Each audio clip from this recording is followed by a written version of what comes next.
By subscribing to this channel and clicking on this video, you have unknowingly entered into a life or death competition. Prepare for battle.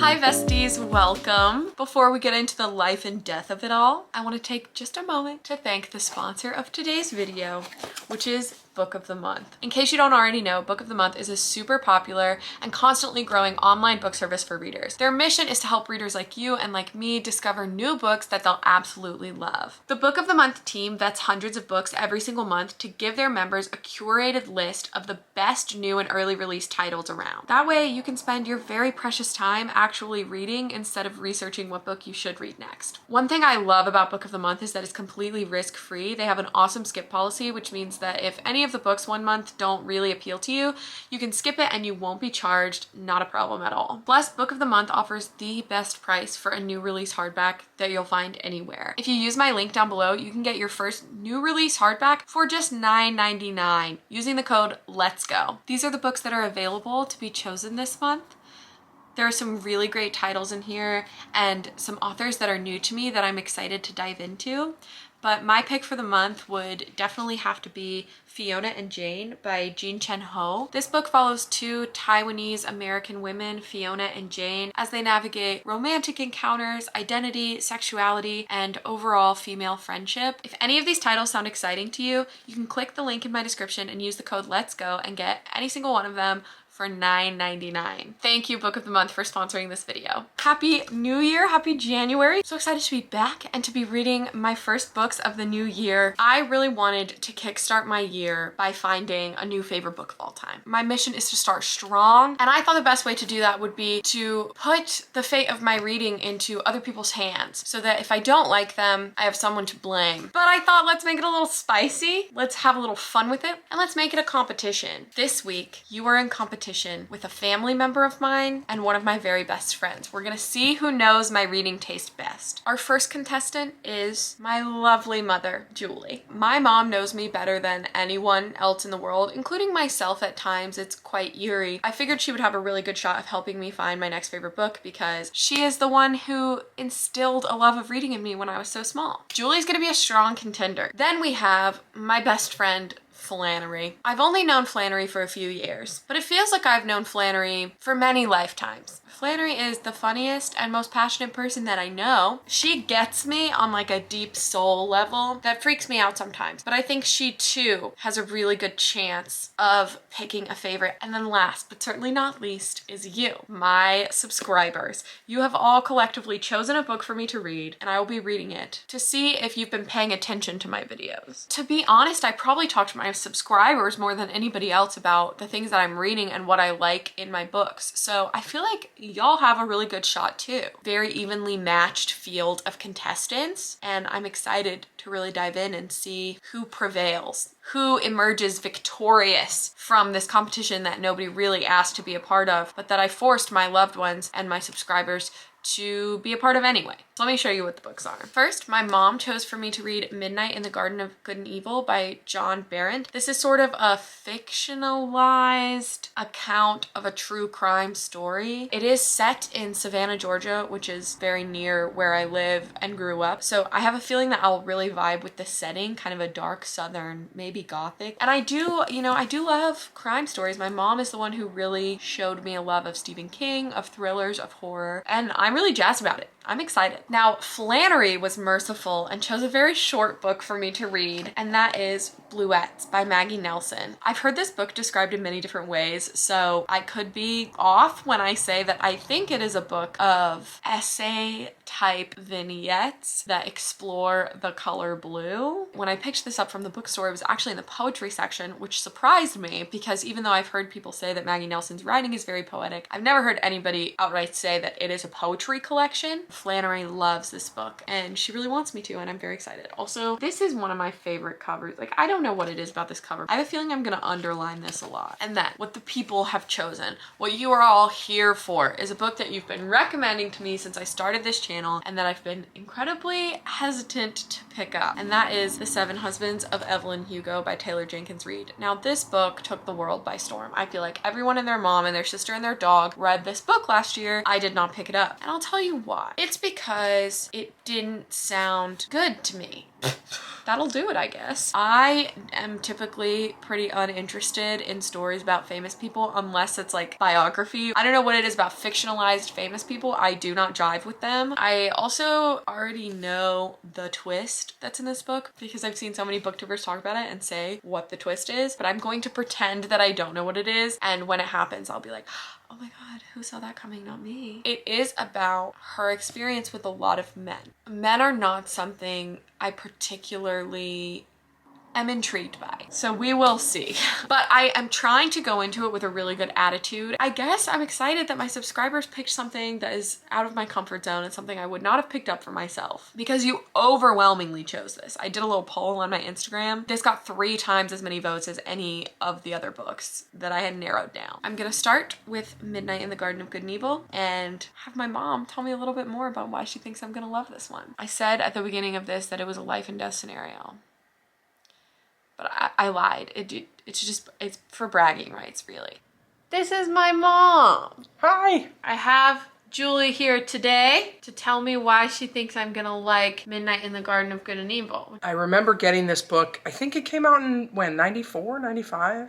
Something like that. My mom got it for me because I had always been a big Stephen King fan. It's really not like a Stephen King book. There's not paranormal stuff. But the other reason she got it is because when I was a Girl Scout, we went to Savannah on a trip. I didn't know that you had even been to the South as a kid. We took 2 family trips to Florida when I was a kid. Yeah, Florida doesn't count. Yeah, that's fair. Florida's Florida. That's fair. But no, the Savannah trip was really cool. We went to see the Juliette Lowe house because she was the founder of Girl Scouts. I've never been to Savannah. I know, and you should go. It's such a cool town. So anyway, I read it and I absolutely loved it. It was just so well done. It made me feel like I was there. And then of course the murder story, the investigation, and all these characters. There's some voodoo. I didn't realize Grandma got it for you. Yep. Because you like Stephen King, and then like you're the reason I like Stephen King. Yep. That's really cool. Yep. That you want me to read it. With me and Lana, you were like, yep, you will read. You will read. And your dad too. I mean, we've always been a reading family. Yeah. So that's yep, true. Lots of reading going on. Ever since I was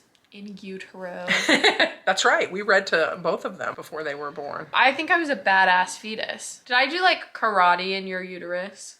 Yes. So those are the reasons I can think of. Cool. Yeah, it's a great book. Anything to say to the people? No, but I keep watching Sally. Now you're embarrassing me.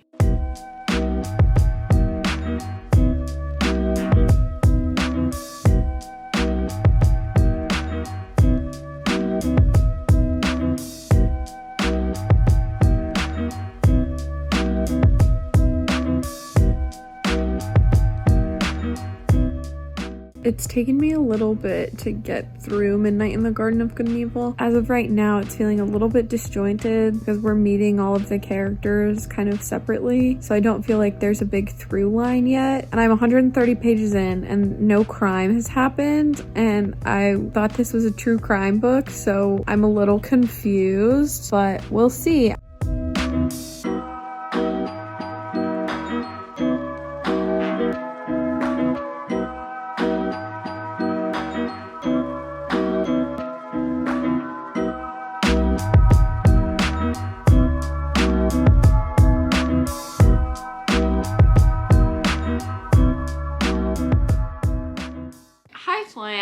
Hi.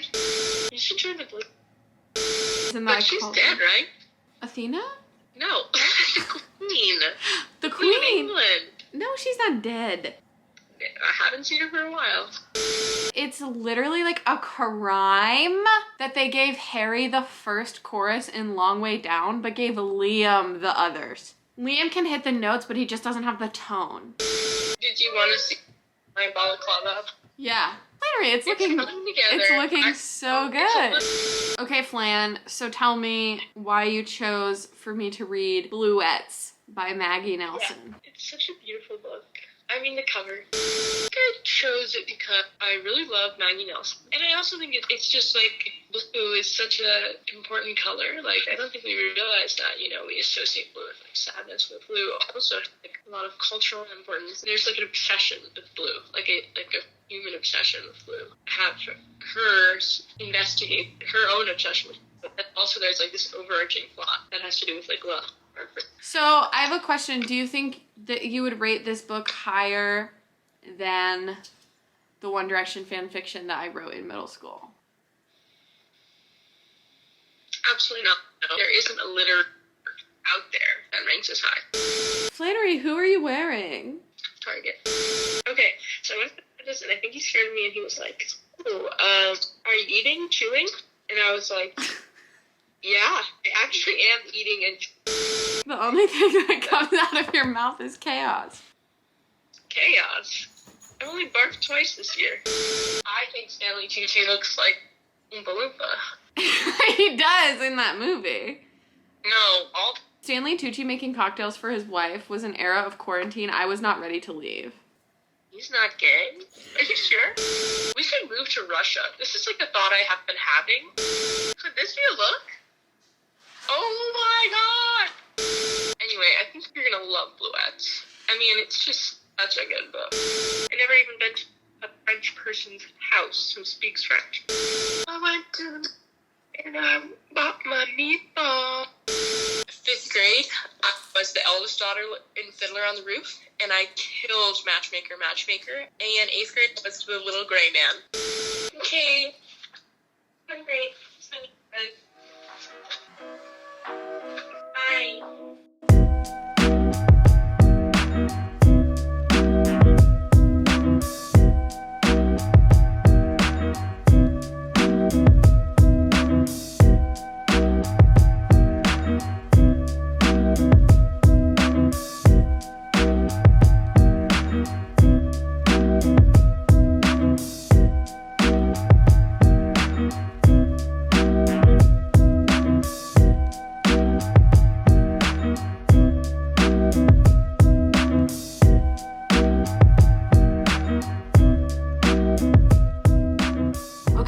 Let's talk about Evelyn Hugo. Even though you didn't know exactly what you were choosing this book for, I did ask you to tell me why you love it so that I can get a sense of why you chose it for me. So I went on my Instagram. I told you I was diving in and I asked, if you love this book, tell me why.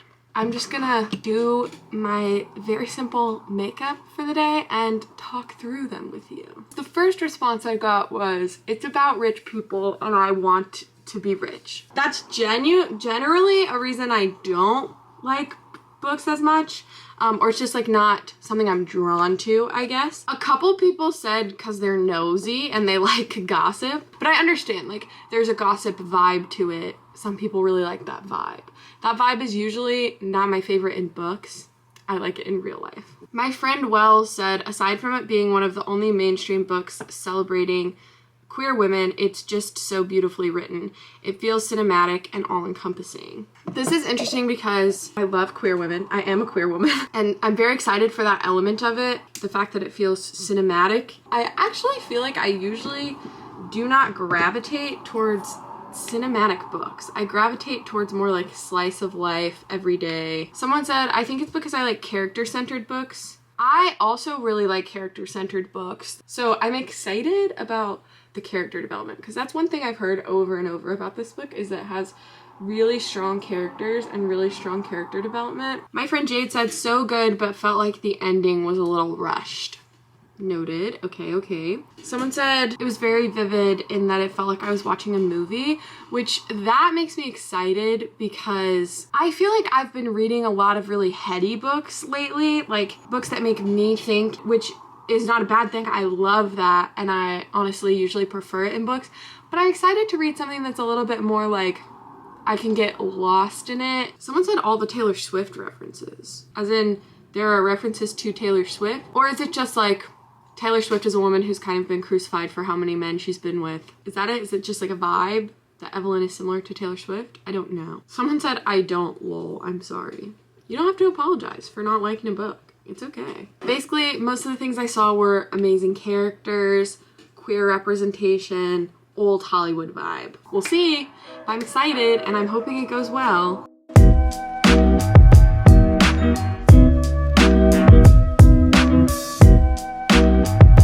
I'm on page 30 and I have a hunch about why Evelyn is giving this story to Monique. If I'm right on page 30, I'll be thoroughly impressed with myself.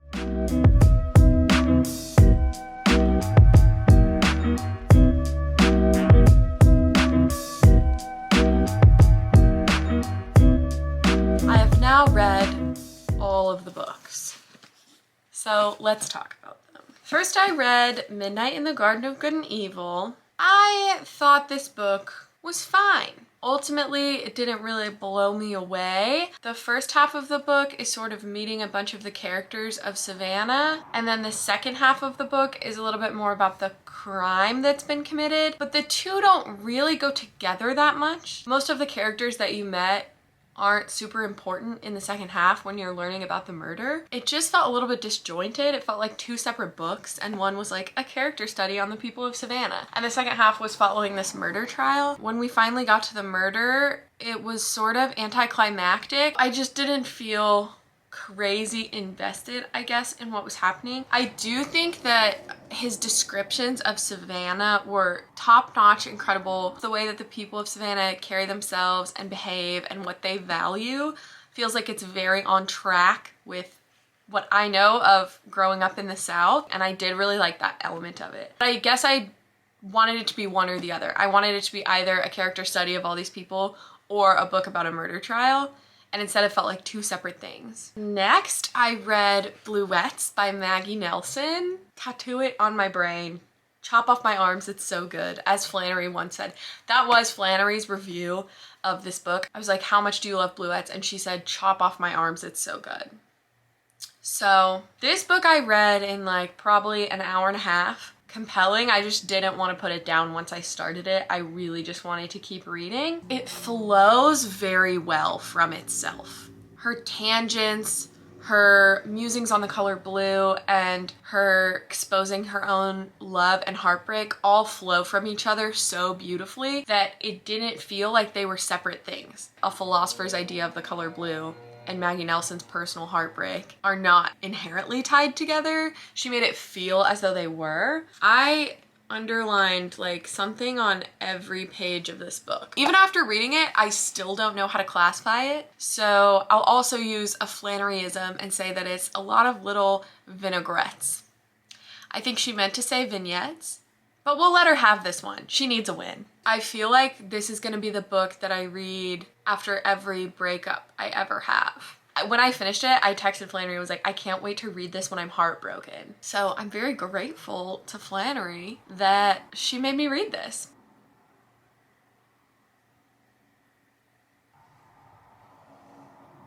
I didn't like it. I wanted to like it so badly, but it's just not for me. I finished it and was like, cool, read that. I will never think about it again. I'm gonna wake up tomorrow with 2 subscribers and it's gonna be my mom and Flannery. I get why people really like it. It was very readable. It was very fast paced. It really does sort of sweep you into the story. And I definitely get what people meant when they said it was cinematic. Like, it did feel like I was watching a movie while I read it. That being said, I didn't enjoy the movie. Probably like 100 pages in, I was really enjoying it. And then I just didn't. For so much of this book, I just felt like they were saying the same thing over again. They would fight and then make up, and then they'd fight about the same thing, and then make up the same way, and then they'd fight about the same thing. There were moments when the characters did things that didn't make sense to me. For like everything that Taylor Jenkins Reid has established that this character is, it doesn't make sense to me that she would make that choice. I don't know, it just left a little something to be desired for me. So remember when I was at the page 30 mark and I said I think I have guessed the big twist about why she chose Monique? Well, I was off, but not super far off. I didn't hit the bullseye, but I hit the dartboard. I did think the ending felt really rushed. To me, the plot structure didn't fully hit, but like the actual writing of it was fine. Like, it was good. I would read more from Taylor Jenkins Reid, but I would read one that's not about a fake famous person. I'm sorry. I'm sorry. I wanted so badly to like it. I'm sorry. You don't have to apologize for not liking a book. It's okay. With all that being said, it means that we can declare a winner. Drum roll, please. Just kidding. You already know who it is. It is Flannery. Flannery won. Good for you, Flannery. I would love to do this type of video again. So if you want that, comment down below a different book you think I should read. I think that's it for this week. If any of you are still here after hearing me say I didn't like Evelyn Hugo, it's an honor. Thank you. I'm using Goodreads and Storygraph this year. I'll link both of those things down below. You can also follow me on Instagram at SallyTims or on Spotify. I'll link that down below as well. Give this video a thumbs up. It helps me out so much. And if you haven't subscribed yet, what are you doing? Hit the red button. Your life will be better. Comment down below and tell me which book I should read next if I do another competition like this, and let me know what your first read of 2022 has been and whether or not you liked it. And as always, in case you haven't heard it today, I love you. Bye.